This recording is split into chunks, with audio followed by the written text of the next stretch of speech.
우찌무라 간조의 로마서 연구 상권 제6강 로마 방문 계획 1장 8절에서 15절 말씀입니다. 기도드리고 리딩하겠습니다. 주님 은혜를 진심으로 감사드립니다. 오늘 하루 일과를 주님 허락하신 노동의 현장에서 열심히 일하고 이제 돌아와 풀린 말씀방에서 로마서 연구 우찌무라 선생님 쓰신 귀하신 글 읽습니다. 귀한 내용 너무나 아까워서 녹음해서 유튜브에 올리고 한 분의 형제나 한 분의 자매에게라도 신앙에 도움이 되기를 원합니다.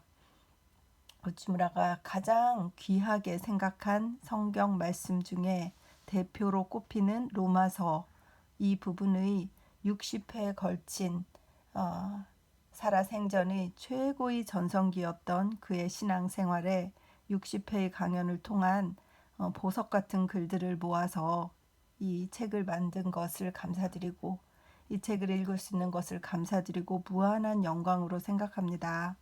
하나님, 많이 배워서 저 자신이 신앙이 더욱더 깊어지고 영의 눈이 활짝 뜨이며 또 리딩을 듣는 분들도 이 책을 더욱더 사모하여서 함께 같이 읽을 수 있도록 주님 인도하여 주시옵소서. 감사드리며 고마우신 우리 주 그리스도 예수님 이름 받들어 기도드렸사옵나이다. 아멘. 오늘은 1장 8절에서 15절입니다. 말씀이 중간에 쭉 다 나오기 때문에 바로 리딩으로 들어가겠습니다. 1장 1절에서 7절의 자기소개는 매우 중요한 부분이었다. 그것을 지나온 우리는 마치 첩첩이 쌓여있는 보석 사이를 헤치고 걸어온 듯한, 그런데 우리는 또 8절에서 전혀 딴 세상에 인도되어 들어간다. 앞에서 든 비유에 의하면 웅장하고 화려한 앞문을 다 통과한 우리는 드디어 본관으로 들어갈 줄로 기대했는데 그렇지 않고 여기에 하나의 복도가 나타나는 것을 본다. 이 복도는 보석을 아로새긴 것 같은 앞문에 비하면 오히려 간소하고 순박한 것이기 때문에 아무 생각 없는 사람은 이를 평범하다 하여 종종 간과해버린다. 그러나 과연 이것이 평범한 것인지 우선 정밀하게 관찰해 보아야 한다. 그래서 1장 8절에서 15절 말씀을 읽겠습니다. 우선 너희의 믿음을 온 세상에 전파하였기 때문에 그리스도로 말미암아 너희 모든 사람에 관하여 내가 하나님께 감사한다. 내가 그 아들의 복음 안에서 마음으로 섬기는 하나님은 내가 끊임없이 너희를 생각하는 그 증인이다. 내가 기도할 때마다 마침내 하나님의 뜻을 따라 평탄한 길을 얻어 속히 너희에게로 가기를 구한다. 내가 너희 보기를 심히 원하는 것은 너희를 견고하게 하려고 영의 선물을 주려는 때문이다. 곧 내가 너희 가운데 있으면 서로의 믿음으로 말미암아 함께 위로를 받을 것이다. 형제들아, 내가 종종 뜻을 세워 너희에게로 가서 다른 이방 사람 중에서와 같이 너희 중에서도 열매를 얻으려 하였지만 오늘에 와서도 오히려 길이 막힌다. 이것을 너희가 모르기를 원치 않는다. 내가 그리스 사람과 이방 사람 그리고 지혜 있는 사람과 어리석은 사람에게 다 빚진 것이 있다. 그러므로 내가 힘을 다하여 복음을 너희 로마에 있는 사람들에게도 전하기를 원한다. 한 번 읽고 드는 인상은 이 부분은 그저 인사의 말이며 별다른 것이 없는 것 같다는 것이다. 또 문장으로 보더라도 다음의 16절, 17절이 쉽게 이해할 수 없는 데 비하여 15절까지는 그 뜻을 쉽게 알 수 있다. 그러면 우리는 이 부분을 평범한 것으로 보고 특별히 주의를 기울일 필요가 없는가? 이것을 산속의 물에 비교해보자.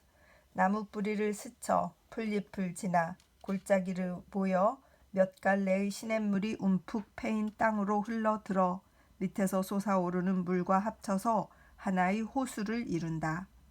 그 호수의 깊이와 고요함과 맑음은 하늘을 향하여 열려있는 맑은 눈동자에 비길만한 것이다. 그 귀함은 누구나 인정하는 바다. 호수물은 조용히 아래로 흘러내려 이윽고 배수구를 거쳐 강이 되어 흘러간다. 그 강은 호수에 비하면 좁고 얕다. 다만 바위에 부딪히며 물이 낮은 곳을 향해 흘러갈 뿐이다. 그러므로 서툰 관찰자는 이 강을 등한시하고 다만 저 호수의 그윽한 풍경만을 예찬한다.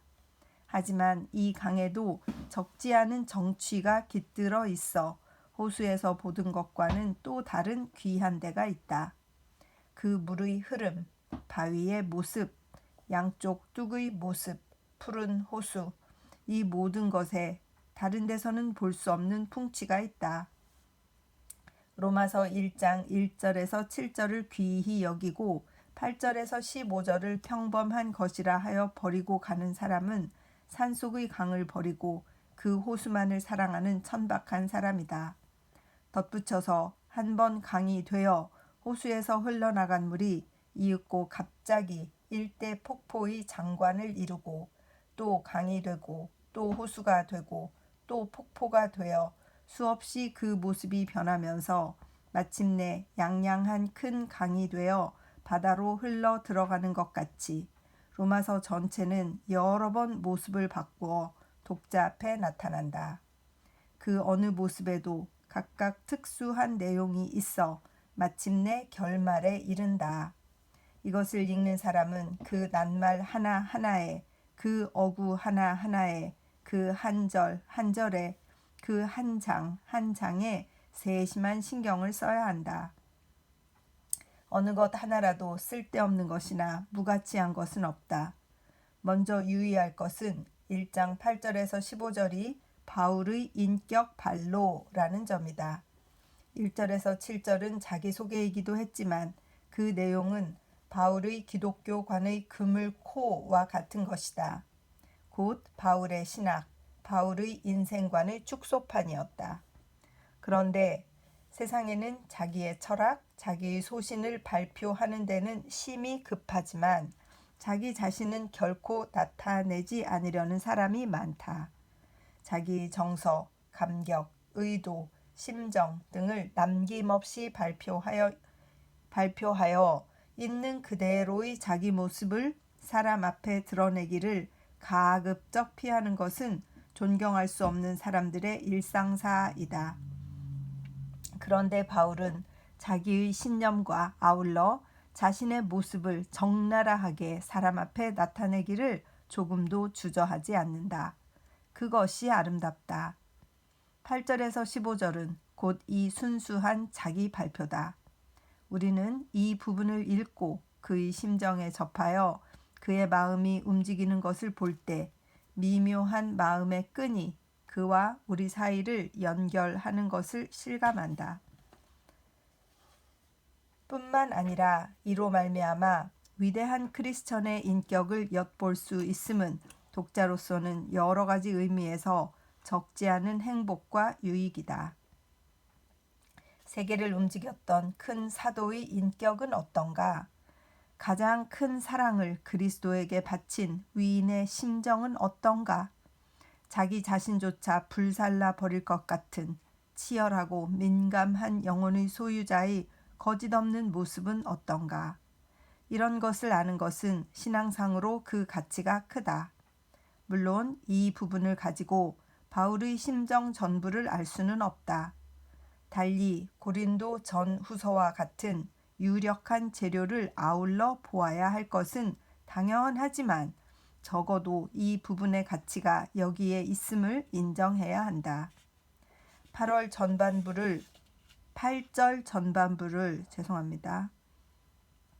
8절 전반부를 원문의 순서대로 적으면 우선 첫째로 감사한다. 내 하나님께 예수 그리스도를 통하여 너희 모두에 관하여로 된다. 첫째로라고 했지만 8절 후에 둘째, 셋째는 나오지 않는다. 마치 머리만 있고 꼬리는 없는 것과 같다. 문법적으로는 좋은 글이라 할 수 없다. 그러나 이런 문법 무시는 바울에게 흔한 일이다. 그의 서신 중에서는 이런 결함을 자주 발견할 수가 있다. 주어가 있고 설명어인 동사가 없는 경우도 한두 번이 아니다. 물론 이런 부주의는 일부러 흉내낼 만한 것은 아니다. 그러나 문법적 부주의는 태연스럽게 하는 바울이 중요한 일에 대해서는 몹시 신경을 쓰는 일만은 우리가 꼭 배워야 한다. 문법은 형태에 관한 것으로 어떠하든지 좋은 것, 산 정신은 생명이 오는 형태 여하에 관계없이 글자 밖으로 넘쳐 나온 것이다. 바울이 주의할 것과 그럴 필요가 없는 것 사이에 차별을 둔 것은 크고 작은 일과 급하고 급하지 않은 일을 잘 분별하는 실무적 수완이다. 첫째로 감사한다고 하여 인사의 첫 말이 감사다. 사람에 대한 감사가 아니다. 하나님께 대한 감사다. 바울은 기쁨에 넘쳤던 사람이었다. 기쁨을 다만 자기의 기쁨으로 삼지 않고 이것을 하나님께 대하여 감사하는 마음으로 바꾸었다. 하나님에 대한 생각이 늘 그의 마음의 첫자리를 차지하고 있었기 때문에 이런 인사에서도 맨 처음에 첫째로 하나님께 감사한다는 말이 저절로 나왔다. 아름다운 마음씨가 아닌가. 먼저 하나님께 대하여 감사하고 있다. 자기 사업이 성공한 까닭이 아니다. 자기 명예가 커졌기 때문이 아니다. 실로 남의 일에 대하여 복음 그 자체의 일에 대하여 감사하는 것이다. 순수하고 존귀한 감사, 그리고 항상 하나님과 함께 걷는 사람의 마음의 반영으로서의 감사다. 다음에 예수 그리스도를 통하여라는 어구에 유의하라. 이것은 바울이 특히 사랑하는 말로서 그의 신앙의 성격을 나타내는 것이다. 곧 하나님과 자신 사이의 중개자로서의 그리스도를 보는 것이다. 이것은 지난번에 설명했기 때문에 여기에 되풀이하지는 않는다. 그 다음에는 너희 모두에 관하여 라는 어구다. 바울의 감사는 자기에 관한 감사가 아니라 로마에 있는 모든 신도에 관한 감사다. 첫째로 예수 그리스도를 통하여 내 하나님께 너희 모두에 관하여 감사한다고 한다. 무엇을 감사하는가? 이것을 나타내는 것은 이 절의 후반이다. 1역 성서에 너희 믿음을 온 세상에 전파하였기 때문에 라고 했다. 이것을 정확히 말하면 너희 믿음이 온 세계에 전파된 것을 이다. 바울은 이것을 하나님께 감사하고 있다. 온 세계에 로마 신도의 믿음이 전파되었다는 것은 너무 과장이라고 비난할 사람이 있을지도 모른다. 그러나 이 말에서 수학적 정확성을 기대해서는 안 된다. 온 세계라지만 당시의 세계에 살고 있던 모든 인간을 포함한다고 볼 수는 없다. 그러나 세계와 지구 위는 결코 동일한 범위를 가리키는 말이 아니다. 세계라는 말이 가리키는 범위는 항상 시대에 따라 다르다. 당시의 세계는 곧 로마 세계다. 로마 제국의 정치와 문화가 미치는 세계이다. 독일의 큰 숲이 아직 중부 유럽 야만족의 근거지로 있었을 때, 러시아의 대평원이 아직 야만인과 들짐승의 무대였을 때, 물론 남북미 양 대륙은 아직 발견되지 않았고 동양 문명은 별천지였을 때, 이때의 온 세계는 지중해를 사이에 두고 있는 로마 세계였던 것이다.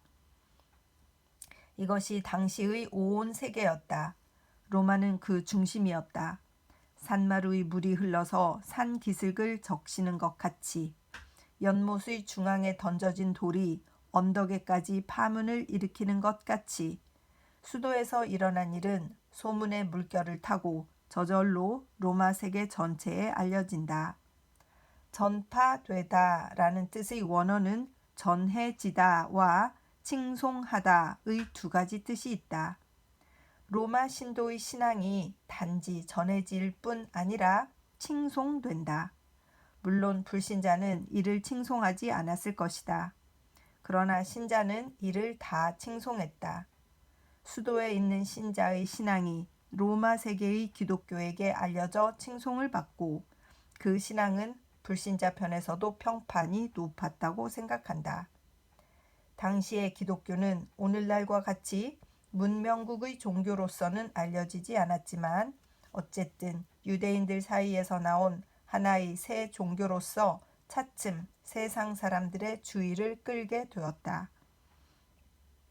이때 수도인 로마에 몇몇의 신도가 나타나 그 신앙이 견고하고 품행이 단정했던 것은 마치 타오르는 불 속에 새 불섭을 지핀 것과 같아서 로마 세계의 불신자가 비록 호감으로 대하지는 않았더라도 적어도 놀라움으로 이 새 종교를 대한 것이라고 생각한다. 중앙의 신도가 신앙에 굳게 선 것은 전 세계의 신도를 격려하는 길이 되며 또 전 세계의 불신자로 하여금 새 종교에 관심을 갖게 하는 계기가 되었다. 이 두 가지 일을 놓고 바울은 감사한 것이라고 생각한다. 전자는 감사의 충분한 동기가 될 수 있지만 후자는 과연 그럴까 하는 의문도 생긴다. 그러나 바울이 그냥 무턱대고 평판만을 좋아하는 사람이 아니었던 것은 두말할 것도 없다. 그는 복음이 점차 전 세계에 침투할 것을 생각하고 가슴이 뛰는 기쁨을 느꼈을 것이다. 하나님의 복음을 전 세계에 널리 전파하려는 큰 소망이 그 불타는 심령에 넘쳐 흘렀던 대사도 바울의 마음을 생각할 때 우리는 8절의 감사의 동기를 알기가 어렵지 않다. 어쨌든 중앙에 있는 신도의 막중한 책임을 생각하고 그 위치에 대하여 정당한 가치 인식과 경의를 나타낸 바울의 마음씨를 유의해야 한다.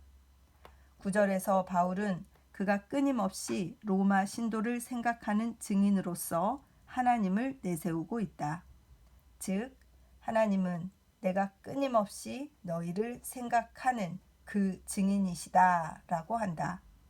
원문에 의하면 내 증인은 하나님이시다 이다. 바울이 로마 신도를 끊임없이 생각하고 있었던 일, 그리고 어떻게든 그들을 방문하려는 간절한 희망을 품고 있었던 일, 그것은 그의 진심이었다. 아마 2-3명의 친구는 그에게서 이 마음을 듣고 알고 있었을 것이다. 그러나 누구보다도 이 일을 가장 잘 알고 계시는 이는 하나님이시다. 사람은 혹 의심할지도 모른다. 그러나 하나님은 그 증인이시다. 그리고 세상에 하나님보다 나은 증인이 있겠는가? 사람들 중에는 증인이 하나도 없어도 좋다. 내 증인은 하나님이라고 진실로서 말할 수 있을 만큼 자신이 있으면 된다. 참으로 바울식의 힘찬 말이라 생각한다. 이 하나님은 어떠한 하나님이신가? 그는 내가 그 아들의 복음 안에서 마음으로 섬기는 하나님이다 라고 말한다. 마음으로는 원문에서 내 심령으로 라고 하였다. 영어로는 in my spirit, 내 심령으로서 이다. 바울은 자기 심령으로 하나님을 섬긴다. 그리고 그 아들의 복음 안에서 하나님을 섬긴다. 바울이 하나님을 섬기는 데는 2가지 특성이 있다. 첫째는 그 심령으로, 둘째는 하나님의 아들의 복음이라고 하는 어떤 한정된 범위 안에서 섬기는 것이다. 이 2가지는 우리가 하나님을 섬기는데 없어서는 안 될 것이다. 우리는 우리의 심령으로 하나님을 섬겨야 하는 동시에 또 그리스도의 복음 안에서 섬겨야 한다. 이 2가지 제한을 넘지 않는 한 우리가 하나님을 섬기는 것은 자유다. 그런데 세상에는 이것을 모르는 크리스천이 많다. 하나님은 영이시니 예배하는 자가 영과 진리로 예배할지니라고 하신 예수의 교훈을 잊어버린 것 같이 헛된 형식을 산더미처럼 쌓아놓고 그것으로 하나님을 섬기려는 자가 많다.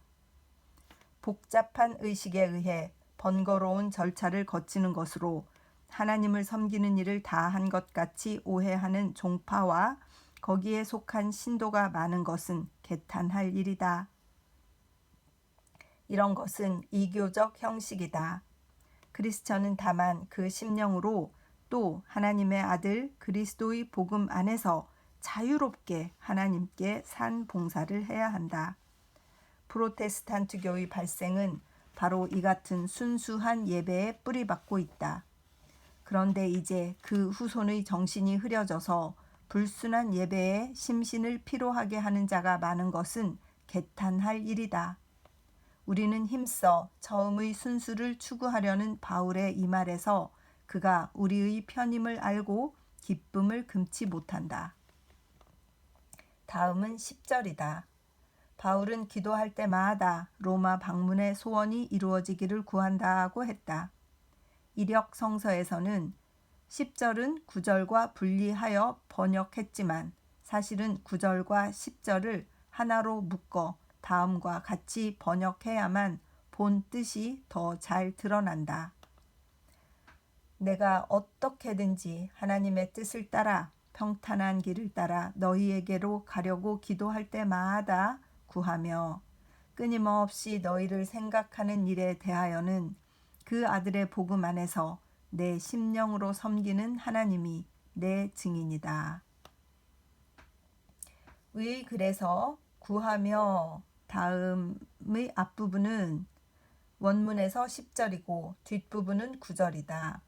이것으로 원문의 뜻을 짐작할 수 있으리라고 생각한다. 하나님은 단지 바울이 로마 신도를 생각하는 일에 대한 증인일 뿐 아니라 로마 방문의 희망을 품고 있는 일, 기도할 때마다 그 희망이 실현되기를 하나님께 구한 일에 대한 증인이라는 것이다. 평탄한 길을 따라에 대해서는 여러 가지 해석이 있지만 대체로 갈 길이 열리어라는 정도의 뜻이다. 의의 번역에서 어떻게든지라고 번역하고 이력 성서에서는 드디어는 신속히라고 번역한 원어는 아이포스 에데포테이다. 이것은 다른 나라 말로 번역하기가 어려운 말인데 만일 될 수 있으면 신속히 그러나 때는 알 수 없지만 이라는 뜻이다. 기묘한 표현법이라 할 것이다. 우리는 이 기묘한 표현을 쓴 바울의 세심한 마음씨를 알아주어야 한다. 그의 로마 방문은 아이포스, 즉 만일 될 수 있으면 이다. 그는 가려고 희망하며 기도할 때마다 하나님께 구하고 하나님은 반드시 이 기도를 들어주시리라고 생각했다. 그러나 하나님께서 만일 허락지 아니하시면 갈 수 없는 것이다. 그러므로 될 수 있으면 이다. 다음으로 에데, 이제 신속히이다. 이제라도 신속히, 늦어도 가까운 장래에 갈 수 있으리라고 생각한다. 그러나 하나님이 아닌 이상 단언할 수는 없다. 하나님이 허락하지 않으시면 신속히 갈 수는 없다. 그래서 포테, 언젠가는 한 번, 때는 알 수 없지만 이다. 심히 어정쩡해 보이지만 사실은 그렇지 않다. 진정한 신자는 이렇게 말할 수밖에 없다. 누가 내일 일을 알 수 있는가? 누가 하나님의 뜻을 다 알 수 있는가? 일이 어떻게 진행될 것인지, 어떻게 변해갈 것인지 사람은 도저히 알 수 없다. 미래의 자기 행동에 대하여 단정적인 언사를 쓰지 않는 자가 사실은 믿음이 굳센 신자다. 우리는 이 짧은 어구에서 바울의 신앙의 성질을 알 수 있음을 기뻐하며 또 이를 우리의 본보기로 삼아야 한다. 2절에서 바울은 로마 방문을 간절히 바라는 이유를 말했다. 즉,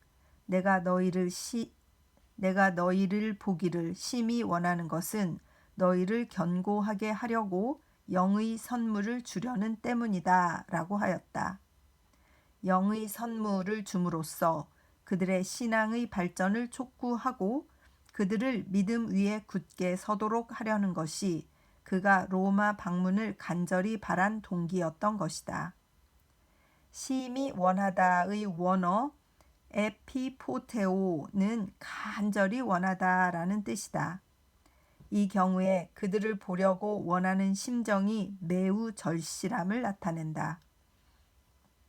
정이 많은 바울은 그들을 몹시도 간절하게 생각했을 것이다. 로마 신도의 마음이 아무리 선량하고 견고하더라도 대사도 바울의 눈으로 볼 때 아직 발달의 여지가 있었던 것은 말할 것도 없다. 그들은 문명의 큰 도시에서 많은 유력한 불신자들에게 둘러싸여 강력한 유혹을 받고도 믿음의 외로운 울타리를 지키고 있다. 그들을 지도할 스승은 없다. 그리고 책임은 한없이 크다. 내게는 그들에게 줄 영의 선물이 있다. 그들을 방문하고 이것을 나누어 주면 그들의 믿음이 튼튼해지고 영적 생명이 힘있게 된다. 그는 소아시아 언덕에서 또 그리스의 해변에서 서쪽 하늘, 석양이 뉘엿뉘엿 넘어가는 것을 멀리 바라보고 그들에게 가야 한다는 희망으로 마음을 태우며 몇 번이나 뜨거운 기도를 아버지께 드렸을 것이다. 참으로 아름답다. 인정의 사람 바울이여. 이 11절과 비교하여 특히 12절을 유의해 보아야 한다. 이것을 원문에 충실하게 번역하면 곧 너희 가운데 있어 너희와 내가 서로 신뢰함으로써 함께 위로를 받기 위함이다가 된다. 곧 원어는 투토 데 에스틴이다. 이는 다시 말하면에 거의 가까운 뜻이다. 앞의 말이 부적당 혹은 불충분할 때 다시 적절히 또는 충분히 말한다고 하는 경우에 쓰는 말이다.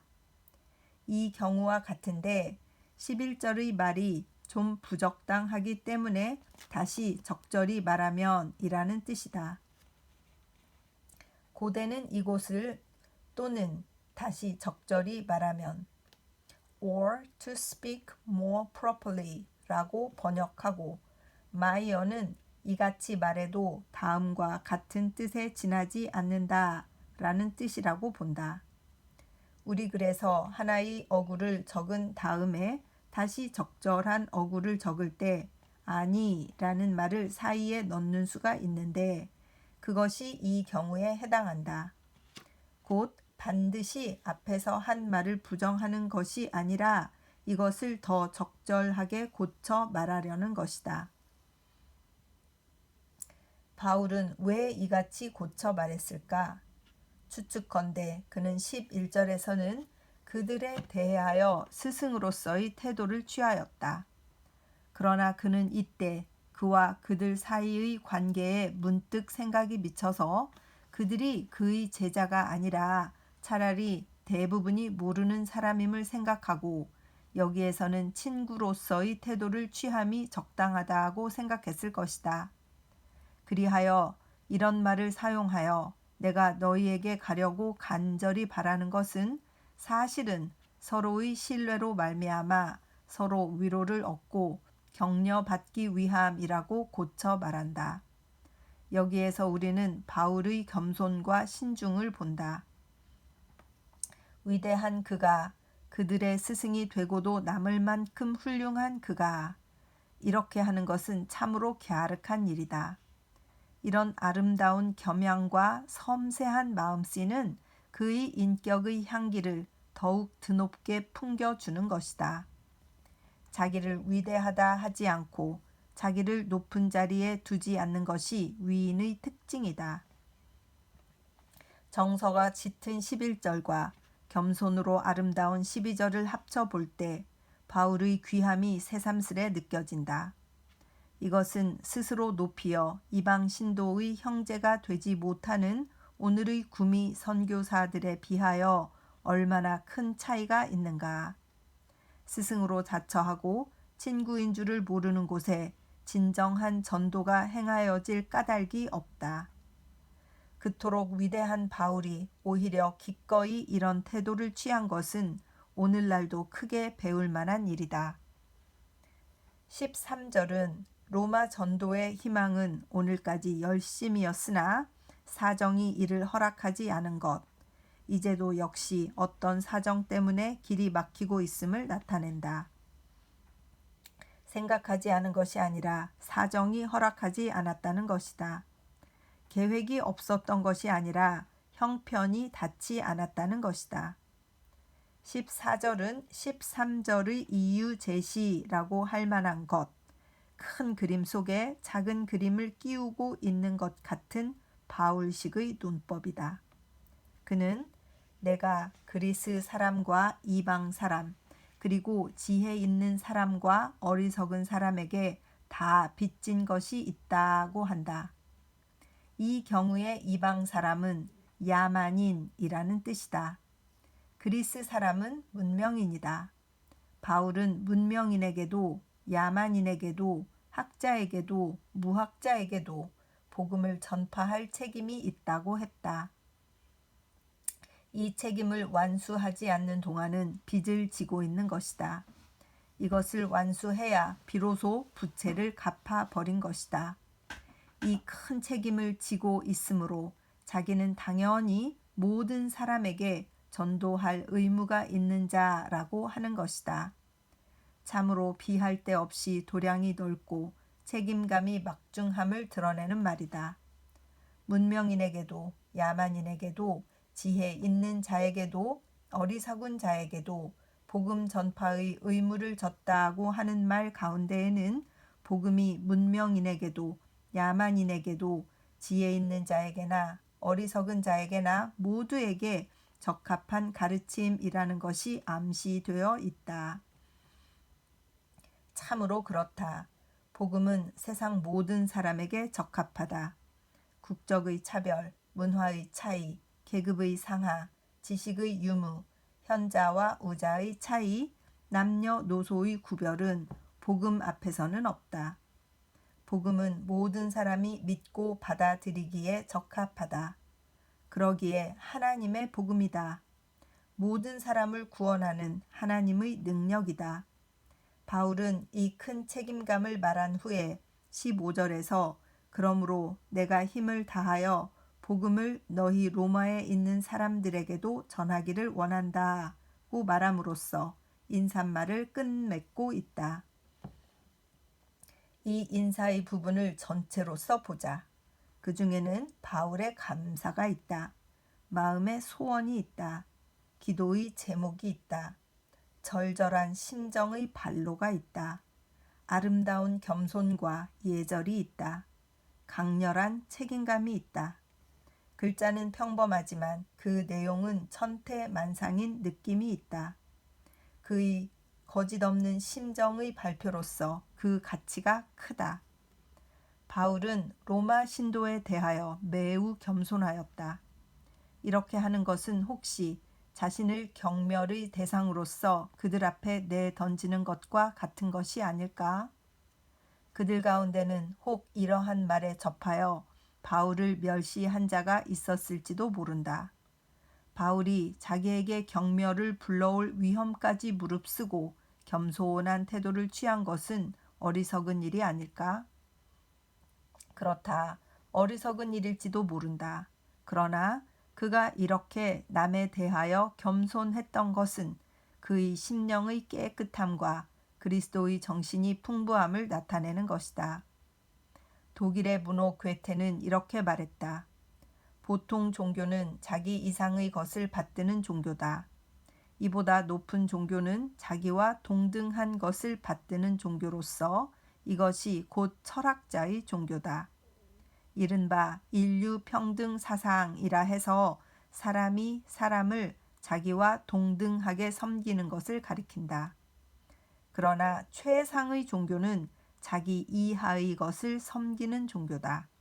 이것이 곧 그리스도의 가르침이다. 아, 역시 괴테답다. 그죠? 와, 이렇군요. 그 겸손의 그 종교의 겸손에 종교상의 겸손에 대한 독일 문호 괴테의 말씀. 그래서 가장 그 위대한 종교, 자기보다 자기 이하, 자기보다 아래의 것을 섬기는 종교, 곧 이것이 그리스도의 가르침인 종교. 너무 아름답습니다. 괴테를 진정한 의미의 크리스천이라고 말할 수는 없지만 그의 뛰어난 천재는 그로 하여금 이런 깊은 논평을 하게 했다. 자기보다 낮은 형제에 대하여 겸손과 예절을 지키며 절절한 애정을 나타낸 사도 바울의 태도가 얼마나 그리스도의 마음을 닮았는지는 설명을 기다리지 않아도 명백하다. 그렇군요. 이렇게 해서 오늘의 리딩은 마쳤습니다. 그 1장 8절에서 15절. 죄송합니다. 제가 자꾸 왜 8장이란 말이 나오는지 모르겠어요.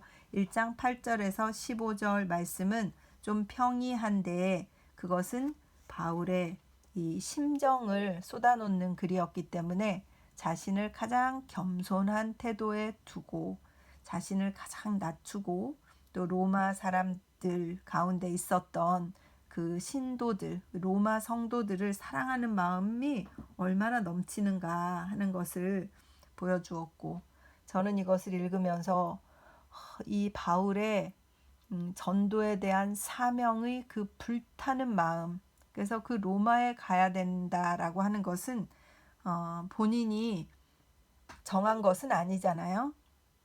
하나님이 그 사명을 주신 것을 깨달은 거니까 주신 사명을 다 할 때까지 최선을 다해서 로마에 가려고 정말 노력한 그분의 자기 사명의 인식, 이런 부분들을 이렇게 쓰셔서 그 다른 성도들에게 힘을 주시고 위로를 주시고, 누군가가 나를 그리워하면서 나와 함께 영적인 교제를 하기 위해서 나를 만나러 오려고 한다라고 알고 있으면 얼마나 그분이, 그 사람이 사랑스러울까요? 로마 성도들은 바울을 잘 알지는 못했겠지만 말만 들었겠죠.